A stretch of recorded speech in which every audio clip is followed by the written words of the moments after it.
official housemate, tumayo ka at pumasok sa confession room. Sa labas ay ang isang pilay na pedicab. Kailangan ninyong makaikot ng isang beses. Kung may isa na hindi makakagawa nito, kayo ay talo sa inyong weekly task. Pinoy Big Brother Unlimited, 10:30 p.m. Pakatutukan ng intense events na yan mamaya sa Primetime Bida. Ngayon, pagkwento ka naman natin ang ating huling audition story. At ito nga ang kay Slater, ang hotshot engineer ng Cebu. Paano nga kaya siya nagkaroon ng shot sa audition?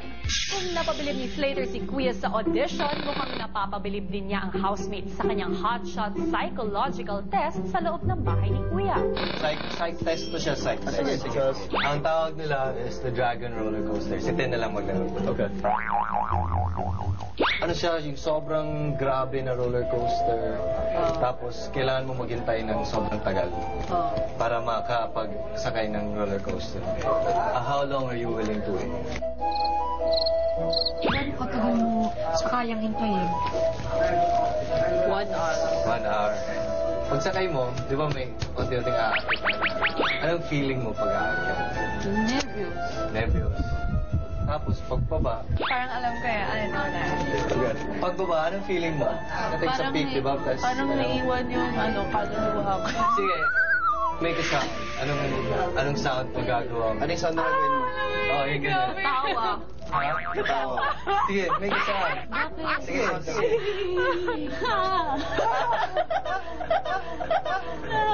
Anong pagbaba niya, anong gusto mo? Yung upside down or left to right or naka-side view or gusto mo yung circle? Loops. And then, pagkatapos part na, anong feeling mo? Masaya. Okay. Lahat siya, sex questions. Yung time you're willing to it, and it's the time you have to be into it for foreplay. Ano ba yan? 1 hour? Wow! Paakyat na, when it's going. Ano sagot niya? Loops. No. Ano sagot niya? When it's going up.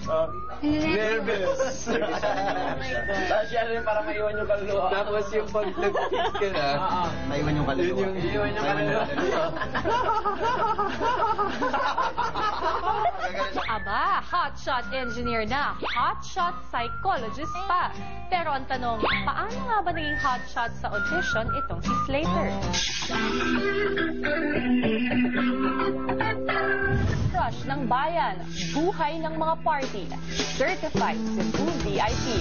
Yan ang ilan sa mga pagkakakilala kay Jan Slater Young sa kanyang bayan sa Cebu. I'm from Cebu. Family of, we're 4. I'm the eldest. I work for my father, construction projects.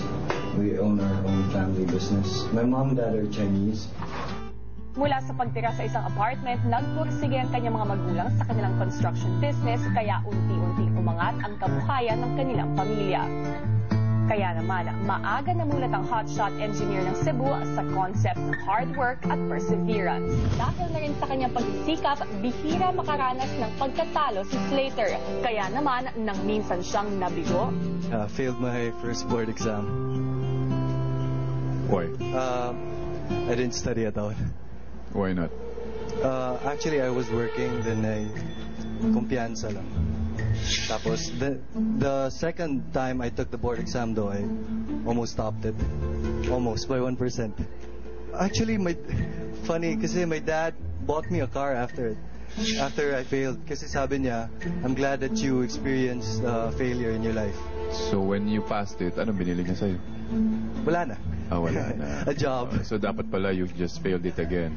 Hindi. Kasi straight A's po ako dati. So he was glad that it's part of life daw, failure.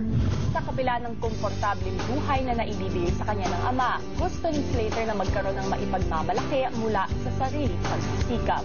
I've been working my whole life for my family. Tapos I want to be independent, and I think hopefully being in PBB would give me better opportunities for that. I should have started this a long time ago if it were really up to me, but It took me a long time to get the courage to tell my parents what I really want in life. Sa kanyang pagpasok sa bahay ni Kuya, masimulan na kaya ni Slater buuin ang mga sariling pangarap. Siya si Slater, ang hotshot engineer. And there you have it, sama-sama nga nating sinubaybayan ng audition stories ng ating 13 housemates, plus ang mole na si Carlo. Maraming salamat po sa pagtutok sa Pinoy Big Brother Unlimited, The Audition Stories. Pero hindi po muna ako magpapaalam sa inyo dahil simula next week, magkikita-kita pa rin tayo sa pinakabagong programa na babago sa hapon ninyo, ang Pinoy Big Brother Unli Day. Bukas sabay-sabay nating kilalanin ng mga bagong housemates na papasok ng bahay ni Kuya. Ako ang dating boarder ni Kuya, Bianca Gonzalez.